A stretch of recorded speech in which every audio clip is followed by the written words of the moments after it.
How's it going, everybody? Moses is here, and today I'd like to make one video to rule them all.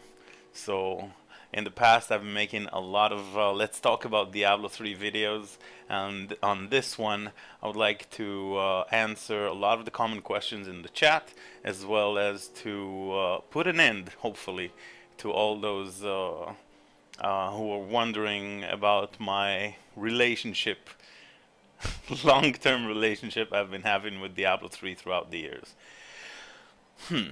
I know there's a chair in the background. Okay, so let's start. If you guys don't know me, Moses, I've been streaming and playing Diablo 3 pretty much my entire streaming career. Started about 4 years and a half, I guess, 4.5 years ago, with the whole unjustified ban, and then the very much justified unban and all that. I've been streaming and I had a blast throughout the vanilla of Diablo 3. The channel exploded in Reaper of Souls beta, and then on Reaper of Souls release we've been having thousands of viewers on a regular basis. It's been huge, it's been awesome, it's been amazing, and I've never felt better. The problem started with, around, I guess, the end of season 1 in Reaper of Souls, or the middle of season 1 in Reaper of Souls. What happened was basically Blizzard introduced ancient items, and I had very, very high top ranking in the leaderboards, right? I was ranked top 3 for the most part with my wizard, and second, Blizzard announced and introduced these ancient items into the game after about 5 or 4 months of grinding and perfecting every single slot on my character's gear. My items pretty much became useless because now there's items that are way better than mine, and it came to RNG and to grinding, and I kind of felt that the entire time I spent getting all this stuff was kind of like wasted. I'm talking about very, very top tier items to the time I was able to clear Greater 44, which today doesn't sound like a lot, but back in the day was huge. And claiming rank 1, rank 2, like always the top in the chase to the top on the first ranks of the Wizards leaderboard. It's been awesome. It's been a hell of an experience. And that kind of like what drove me. But when those ancient items kind of like introduced to the game, kind of I guess kill the motivation for me to continue playing the game. I continued for a few more, I guess, weeks, and tried, with RNG. Back in the day, Ice Cube was not a thing, and you kind of had to rely on RNG. Back in the day, Furnace was a pretty big deal, and I could simply not find it. An ancient one, of course. Yeah, so it kind of like killed the whole chase to the top of the leaderboard. So I basically quit the game. I tried many other games back in the day, but I did hope to one day come to Diablo 3, and I did. And then I made it back, I guess it was season 4 and 5, and I guess I skipped season 6 and 7. I came back to season 8. And, well, season 4, I guess season 5 was kind of very, very nice. For the first time, I was kind of like moving away from the whole solo and started grinding in groups, because the game kind of became a whole Paragon grind fest, which until today is what it is, if you want to, climb the leaderboard and so on and so forth. There were many, many, many elements that was fun for me back in the day, but these days, about, I guess, a year and a half, or maybe even 2 since I last seriously played. When was season 5? Who even remembers? Like I said, I tried to come back season 8, maybe season 9 for a little bit, but like every time I got back, I pretty much got maxed out on gear on the very first couple of days of a season, and the loot hunt was no longer a thing. It then became you know, a chase for crafting materials via bounties to be able to craft and reforge your legendary whatever slot that you're missing, the ancient one or primal ancient ones. And other than that, there was of course the never-ending Paragon grind and the Paragon system, which I said so many things about I'm not gonna get into in this video, but basically that was what it was all about.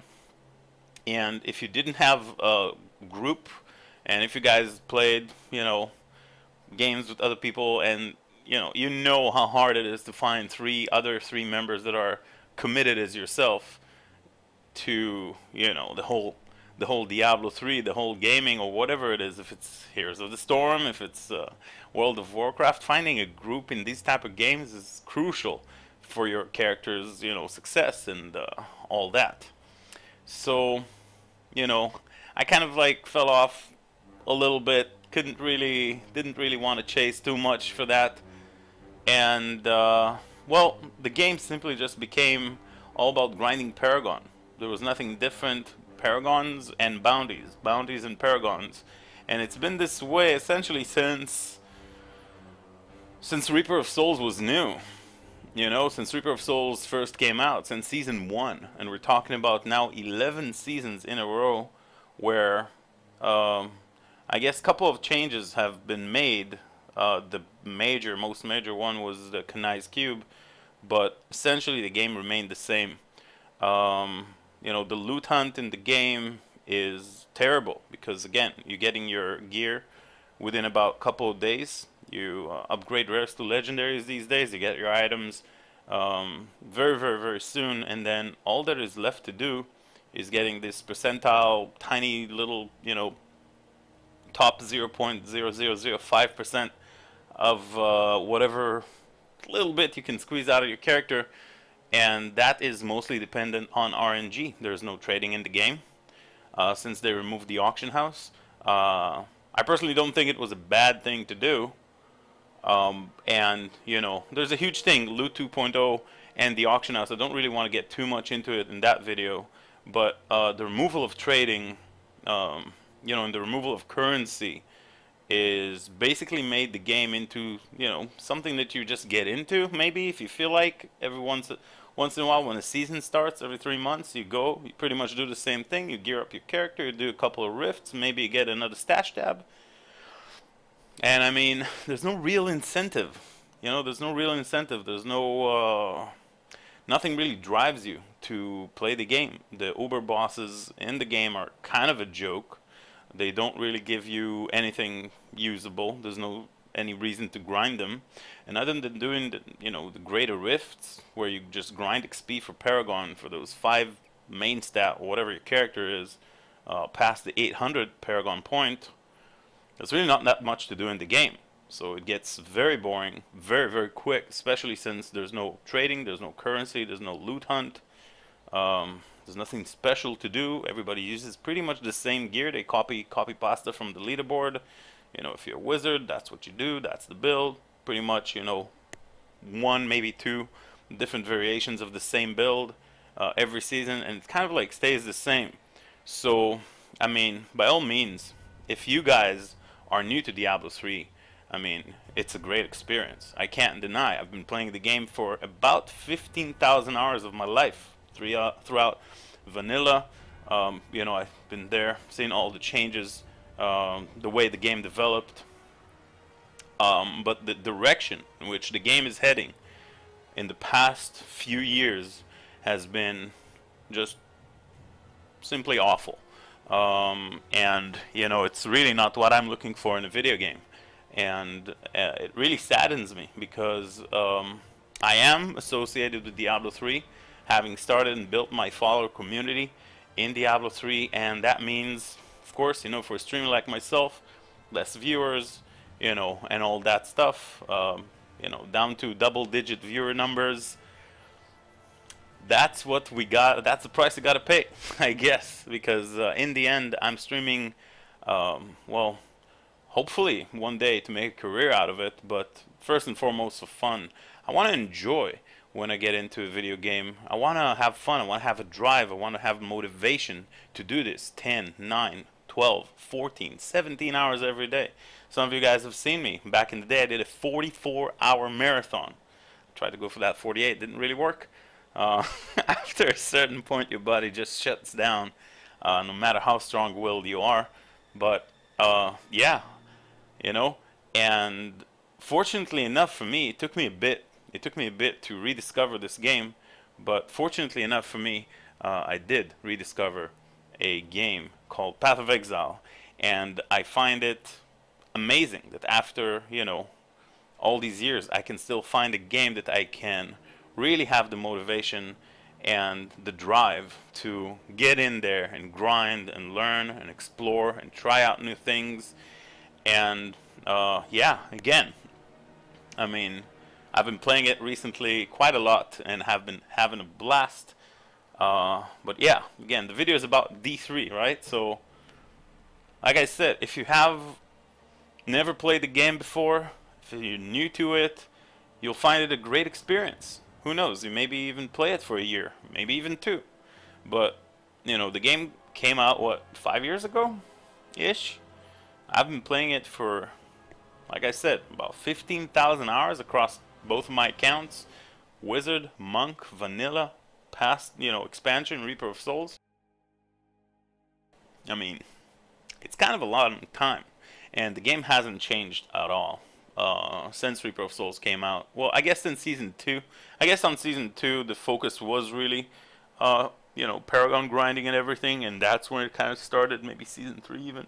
I don't exactly remember, but once that was the point of the game, just grind Paragon and get your damage that way, it became super boring. I did grind. I have about 3,000 Paragon on non-season, you know, because I did do that. You know, that's the thing. I already did that. You know, so in this video, I kind of wanted to share these thoughts. I said those things many times on stream, and many more things I've mentioned on stream, and, you know, got into the specific of the reason, but I kind of wanted to make this for you, so you guys know what up. When it comes to the Necromancer, got released today, with the red chair in the background, in a haunted house. Sadly, Necromancer is not enough to even bring, you know, the die-hardest of the die-hard fans back to this game, because, again, I played the Necromancer beta. The class is okay, I guess. Not a big fan. I wasn't a big fan of it in Diablo 2. So for me, it's just another class. Just like when the Crusader came out, it came out with a huge expansion, you know, but behind it. But when the Crusader came out, it was kind of like, okay, everybody tried it. Whoever liked it, tried it, continued, that became his main class. But for the most people, and mostly, and also for myself, I got back to the Wizard once I, you know, kind of figured the Crusader out. I realized it's not really for me. No reason to, you know, pursue playing the Crusader.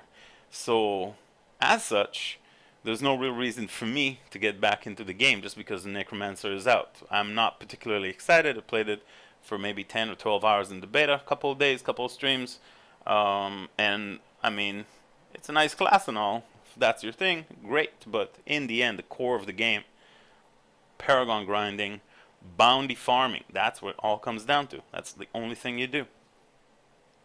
Another thing, I feel that Blizzard, as a company, is basically like neglected the game altogether, completely. They don't invest any resources in actual development, and the few resources that they do actually make for some laughable content. If we take the Darkening of Tristram event that happened, I don't know, a few months ago in January, that was not a very funny joke. I don't even understand what they even tried to do there. If you guys played it, it was Diablo 1, bad version of Diablo 1 implemented into Diablo. I don't even know. In the end, it was a very bad, badly designed. It didn't feel any good. Essentially, it was a rift with 15 levels, and it was all kind of the same. there was really nothing special about it, and it turned out real bad. And you know, they only released it for like 2 weeks or 3 weeks or 1 month or something like that. So I mean, what? You could play throughout this entire thing in like a couple of hours, and that would be it. There's no real content. There's no real rewards. The gem that they gave there as a reward was actually like the worst thing in the game ever. I mean, so there was that. That's the latest content that we got from Blizzard. And I mean, now there's the Necromancer, which is really doesn't change anything in the core of the game. Again, imagine, for example, if in World of Warcraft, after playing 2.5 years of the Warlords of Draenor expansion, they would release just the Demon Hunter without the huge thing that is Legion and the amazing content that they poured into Legion and made Legion such a great World of Warcraft expansion. There would be a World of Warcraft rebelling throughout the world, and people would be on the, you know, Blizzard offices demonstrating and whatnot. What the hell are you doing? Are you serious? Do you really want us to play just that? We've been playing, you know, for years World of Draenor, and now you're just adding one class? Of course not. Well, it didn't happen in WoW. Why is it happening in Diablo 3? You know, Heroes of the Storm, Overwatch, those games are exploding on Twitch. Blizzard keep pouring more and more content, you know, nurturing these games, developing, investing. The community is getting bigger and bigger while Diablo 3 is dying. You know, so for me, for a person like me, it just shows Blizzard does not want to have anything to do with D3. The very little that they have, they put out some little content here and there. They use some recycled materials, I have no idea, to bring to life the Necromancer. And this, I don't even know what to call it, Darkening of Tristram event. And it's a very bad joke. It's actually very embarrassing, I believe, to the franchise. And it really shows, more than everything, that the Blizzard upper management does not want to have anything to do with D3. The only hope right now would be if somewhere in the lower cellars of the Blizzard Fortress they're kind of working and planning something that has to do with Diablo 4. I'm not even talking about an expansion with D3. I really believe that this game is pretty much dead, and it shows. By the way, even today on Twitch, the release of the Necromancer Diablo 3 had about 2,000, 1,500 viewers. The release of the Necromancer is just to show whenever there's a huge expansion release, the game explodes. When it comes to Legion, a couple of months back, we had, what, 70,000, 80,000, 90,000 viewers on Twitch. It was insane. People were craving for that stuff, and they still do. And, well, the Diablo name right now is just a name. The game does not really stand behind it. And, well, I hope it will change, but really until then, unfortunately, I do not see any reason to play it. Again, unless you've never played it before, you want a little bit of extra awesome action RPG action, and you're not really taking a game too seriously, and you're not really heavily committed. It's a very casual, friendly game, and, well, if you're looking for something else, then you might find it in other games. I personally found it in Path of Exile. It's just an absolutely vast game. I believe that even if I play it from now on until the day I die, probably won't know everything about it. And also because, you know, GGG has been doing an amazing work, just pouring more and more content and more layers of complexity and more layers of modifying and changing the game experience in a way that keeps it always fresh and up to date and keeps drawing more and more people to the game. And even myself, 4.5 or whatever years after Path of Exile was released, discovered this game right now, and I feel like it's an entire new world that has opened up to me, and I can't wait, you know, to embark on this journey. But yeah, again, when it comes to Diablo 3, this is going to be the final words for this video, and hopefully I won't get any more questions in chat. It's not going to happen. RIP Diablo 3. RIP Diablo 3. I hope you guys enjoyed the video. If you share these thoughts, feel free to, or not, feel free to leave your comments below. I hope you guys have a great and wonderful day, and also make sure to check out the live stream. Thanks for watching. Goodbye, friends.